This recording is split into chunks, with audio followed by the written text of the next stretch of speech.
Oui, bonjour, bonjour, bonjour. Vous êtes l'un des trois prévenus à la barre par rapport au tableau non-lieu, non-lieu par rapport au chlordécone, bien sûr. Nous sommes le 27 mars, donc la procédure devait se faire sur un jour, mais finalement, ça se fait sur 2 jours. Il y a quand même une dizaine d'avocats.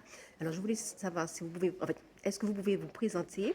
Quel est le rôle que vous avez dans l'exposition qui a eu lieu à partir du 9 janvier 2025? Et euh, pourquoi vous êtes à la barre et puis comment vous avez ressenti parce que c'est la première fois en fait que vous vous retrouvez à la barre de toute votre vie, c'est ça? Et puis comment vous avez ressenti, comment ça s'est passé pour vous l'audience? Alors d'abord je me présente, je m'appelle Anthony Villa, dit Antonouet, Vous êtes un artiste? je suis artiste-auteur, effectivement, en recycle art. Je fais partie du collectif, collectif Artistes et Résistance du Centre des Arts Maryse Condé de Pointe-à-Pitre qui a été squatté pendant 4 ans. J'y ai fini régisseur, commissaire d'exposition, scénographe et organisateur d'expositions et d'événements. Donc ma position sur le procès, elle est dans cette position justement de commissaire d'exposition de l'exposition sur le chlordécone que nous avons mis en place grâce à la présence de Monsieur Verdol, qui lui s'occupait de la partie scientifique et moi je m'occupais de la partie artistique.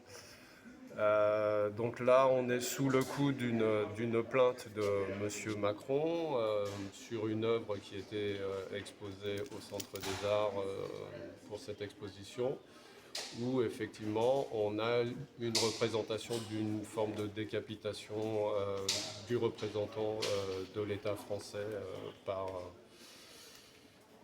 par un Antillais reconnaissable de par sa couleur de peau déjà, et aussi par le fait qu'il porte le drapeau guadeloupéen voulu par les Guadeloupéens. Donc ma présence à la barre est assez gênante. La position de la plainte depuis un an est assez gênante. Par contre, je suis assez fier du procès parce que ça nous permet de reparler du chlordécone, ça nous permet de parler d'art. Il faut quand même se rendre compte que ce procès remet en question toute la protection des artistes autour de leur création. Que si on perdait, ça pourrait servir de jurisprudence et permettre à M. Macron, à l'État français, de remettre en question toutes les œuvres artistiques, politiques et qui vont à l'encontre de la politique et des choix de l'État français. Donc on est quand même là sur un procès qui a une importance capitale, qu'il ne faut pas qu'on perde.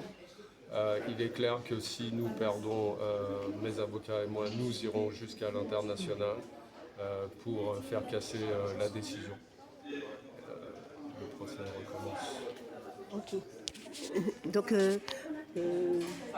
qu'est-ce que vous voulez comme conclure? Est-ce qu'on reprend tout à l'heure ou Oui, je oui, je préfère. pense. Ok. Parce que j'ai vraiment Oui, besoin, je dois c'est être normal. présent.